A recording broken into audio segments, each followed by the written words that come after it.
आधी रात को नोटिस और सुबह मनपा की तोड़ू कार्रवाई। सुपरफास्ट कार्रवाई में पिस गया राजस्थानी परिवार। एक घर के लिए मुस्तैदी दिखाने वाले अधिकारी संदेह के घेरे में।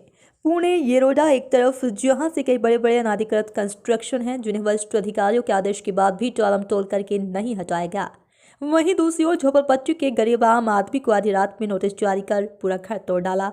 ये किसी फिल्म का सीन नहीं है, बल्कि हकीकत में येरवडा के गणेश नगर झोपड़पट्टी परिसर में घटी घटना है।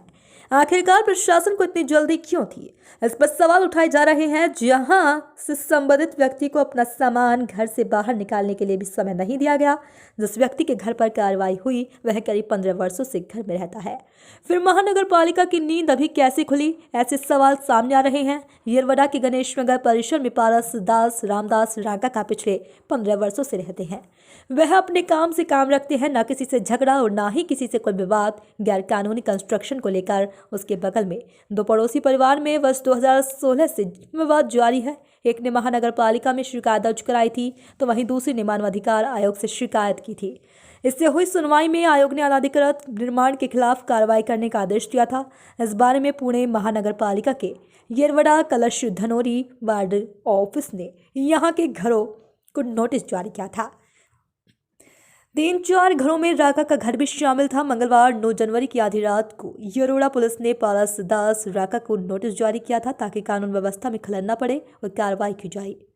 इसके बाद सुबह करीब 10 बजे वार्ड ऑफिस की टीम ने कार्रवाई शुरू की। राका के 2 कमरों की छत पूरी तरह से तोड़ दी, जिसमें घरेलू सामान क्षतिग्रस्त हो गया। तो वहीं दूसरी ओर जिन 2 परिवारों में झगड़ा था उन घरों पर मामूली कार्रवाई की। महानगर पालिका की मंशा पर सवाल खड़ा कर दिया। प्रशासन की भूमिका पर ही संदेह। इस कार्रवाई के समय वार्ड ऑफिस के अधिकारी और कर्मचारी के साथ जोनल उपायुक्त भी शामिल थे। जिन घरों के बारे में प्रत्यक्ष शिकायत की, जिन जिन घरों का अनाधिकृत कंस्ट्रक्शन कार्य वर्तमान समय में जारी है, उन घरों पर केवल नाम की कार्रवाई हुई।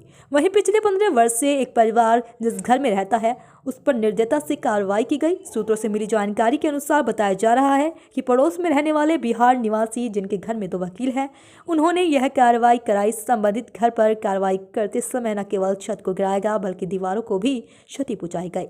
संपूर्ण परिसर ही झोपड़पट्टी का है, वहीं एक घर को टारगेट करना गलत बात का इशारा करता है। राका के घर पर ही कार्रवाई करते समय घर की चीजों को जानबूझकर खराब किया गया, फर्नीचर भी खराब किया गया। संबंधित परिवार को नोटिस में अम्बेडकर वाल्मीकि आवास योजना में गलत प्रकार से घर बनाने की जानकारी दर्ज कराई गई, लेकिन प्रत्यक्ष में राका का परिवार ने किसी भी योजना में घर नहीं बनाया बल्कि खुद के रूपों में अपना घर बनाया। पड़ोसियों का झगड़ा पड़ रहा है महंगा। शहर की झोपड़ियों में की गई घर बनाई गई है और कुछ दूर घर 2 से 3 मंजिल के हैं, क्योंकि यह नगर पालिका रहती है, यहाँ नागरिक रहते हैं, इसलिए महानगर पालिका कोई कार्रवाई नहीं करती। लेकिन पड़ोसियों के झगड़े में मजबूरन एक दूसरे से शिकायत कर कार्रवाई करनी पड़ती है। ये कई बार कोर्ट में भी मामला जाता है। इससे लोगों की जीवन भर की पूंजी आंखों के सामने चली जाती है। सामान हटाने का भी मौका नहीं दिया जाता।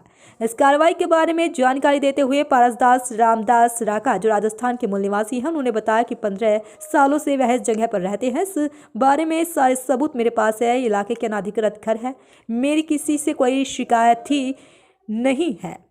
रिश्तेदारों की मृत्यु के कारण मैं राजस्थान जा रहा था, घर पर नहीं था उस वक्त कार्रवाई शुरू हुई। कार्रवाई की जानकारी मिलने पर वापस लौटा। मेरे आने पर महानगर पालिका प्रशासन ने पूरा घर तोड़ दिया था, पूरे घर का सामान को नष्ट कर दिया। बारिश के दौरान कार्रवाई की गई। मेरे परिवार के अन्य सदस्यों को घर का सामान बाहर निकालने की इजाजत भी नहीं दी गई। वहीं दूसरे घरों पर केवल छोटी सी कार्रवाई की गई।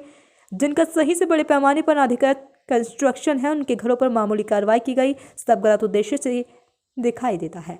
मनपा को नोटिस मिलने के बाद कोर्ट से अपील की है। मामले की सुनवाई की जा रही है, फिर भी इस प्रकार की निर्दयता कार्रवाई की गई। और पारसदास राका की पत्नी ने बताया कि मैंने अधिकारियों से निवेदन किया कि मेरे घर का कीमती सामान मुझे लेने दो, परंतु उन्होंने बताया कि अब तेरा बहुत हो गया, अब तुम बाहर चल जाओ। और मैं जबरदस्ती बाहर निकाल दिया और मेरी आंखों के सामने मेरे घर को तहस नहस कर दिया। मेरे घर पर भगवान का मंदिर था, उसको भी तोड़ दिया। अखंड ज्योत जल रही थी, उसके ऊपर पत्थर डाल दिया और मैं खाना बना रही थी, वह भी मुझे नहीं बनाने दिया। 10 मिनट का समय तक नहीं दिया। हम लोगों ने ऐसा कौन सा अत्याचार किया, हम लोगों ने कौन बड़ा क्राइम किया। आज हमारे ऊपर कार्रवाई की गई। अगर कार्रवाई करनी है तो पूरा गणेश नगर में अनाधिकृत अभी भी चल रहा है, जिसके ऊपर कोई कार्रवाई नहीं करते। हमारे पर क्यों सवाल उठाया जाता है कि आखिर ये इतनी बड़ी कार्रवाई करने के लिए किसका हाथ था।